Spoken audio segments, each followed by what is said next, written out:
अस्सलाम वालेकुम viewers, hopefully आप खैर वाफियत से होंगे। मैं आपका होस्ट डॉक्टर मोहम्मद ज़ीशान असलम खिची एक नई वीडियो के साथ आपके पास हाजिर हैं। लास्ट वीडियो में हमने डिस्कस किया था कि ऐसे मरीज़ जो हमारे पास आते हैं जो यूरिक एसिड की रिपोर्टें करा के आते हैं और हर जोड़ की दर्द को यूरिक एसिड की वजह से समझते हैं, तो उनके लिए हमने एक वीडियो इंफॉर्मेटिव बनाई थी। आज जो हम वीडियो बनाना चाहते हैं वो इस कॉन्सेप्ट को क्लियर करने के लिए वीडियो बना रहे हैं, ताकि पता लगे कि जो खून के अंदर यूरिक एसिड का लेवल आ रहा है क्या उसका भी कोई ताल्लुक है जोड़ की दर्द के साथ कि नहीं है। याद रखें, हमारे पास एक पेशेंट आ गया जिसको यूरिक एसिड की वजह से दर्द ही नहीं थी, वो तो हमने लास्ट वीडियो में डिस्कस कर लिया। अब हमारे पास दूसरा पेशेंट है जिसको यूरिक एसिड की वजह से दर्द हो रही है। जब उसको यूरिक एसिड की वजह से जोड़ में दर्द हो रही है तो सबसे बड़ी गलती जो डॉक्टर हजरात या जो मरीज़ हैं या उनके लवाकिन जो हैं या लैब वाले हजरात उनको मिस गाइड करके मरीज़ों को जो करते हैं वो ये है कि मरीज़ आया, उसने यूरिक एसिड का लेवल कराया, अब वो ज़्यादा आ गया, जोड़ की दर्द डॉक्टर को लगी कि यूरिक एसिड की वजह से थी, उसने यूरिक एसिड की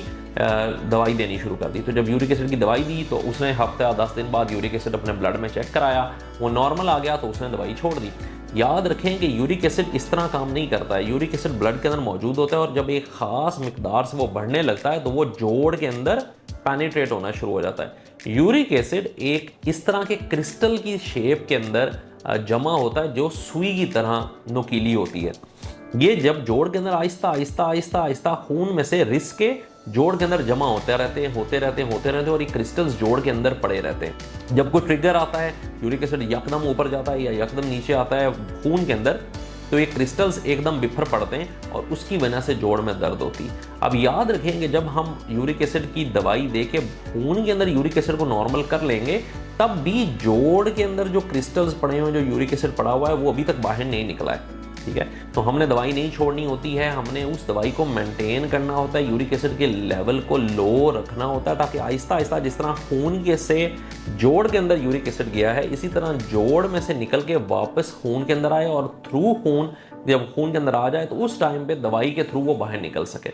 इस तरह हमारे जोड़ के अंदर जो यूरिक एसिड इकट्ठा हुआ है वो पूरी तरीके से बाहर निकल पाएगा और हमारा इलाज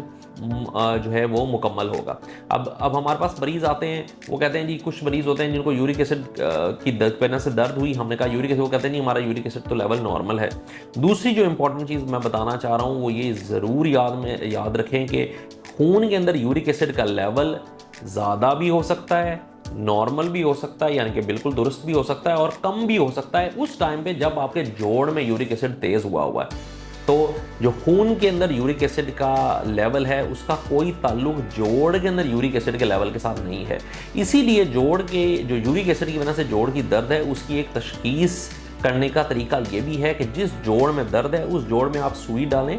उधर से पानी का सैंपल लें और उस पानी के अंदर यूरिक एसिड चेक करवाएं। तो उससे हमें सही पता लगता है कि ये क्रिस्टल्स जो सुई की मानद हैं, जो हम खुर्दबीन के नीचे रख के देखते हैं उस पानी को, तो उसमें वो सुई की मानद हमें नीडल टाइप जो उसके यूरिक एसिड के क्रिस्टल्स नज़र आ जाते हैं। तो सबसे ज़्यादा ज़रूरी खून के अंदर यूरिक एसिड के लेवल को देखना नहीं है, बल्कि जोड़ के अंदर यूरिक एसिड के लेवल को देखना है। तो इसीलिए जब हम उसको देख लेंगे यूरिक एसिड को, तो हम उसका इलाज शुरू कर देंगे। अब इलाज करने से यूरिक एसिड खून में जब नॉर्मल हो भी जाएगा तो दवाई मुस्तनद डॉक्टर के मुताबिक चलती रहेगी जब तक वो मुनासिब समझता है, ताकि जोड़ में से यूरिक एसिड सारा बाहर निकल सके और जोड़ ठीक हो सके। सो ये थोड़ा सा कॉम्प्लिकेटेड चीज़ थी, इसलिए मैंने कहा कि हम यूरिक एसिड के, क्योंकि हमने एक वीडियो की है, तो हम साथ में इसको भी डिस्क्राइब कर दें, ताकि हमारे डॉक्टर हजरात जो हैं, हमारे जो ले पर्सन हैं, जो हमारे पास मरीज़ आते हैं और वो बेचारे इसी घबराहट में और इसी परेशानी में लगे हुए हैं कि जी यूरिक एसिड का जी खून में ये लेवल आ गया, यूरिक एसिड का खून में ये लेवल आ गया और डॉक्टर पता नहीं दवाई दी जा रहा है, या कुछ डॉक्टर भी बंद कर देते हैं। तो उनके लिए एक मालूमाती वीडियो हमने कहा कि हम बनाएं ताकि हम उन लोगों के इस सवाल के, इस मुश्किल का आसानी से हल कर सकें। Thank you.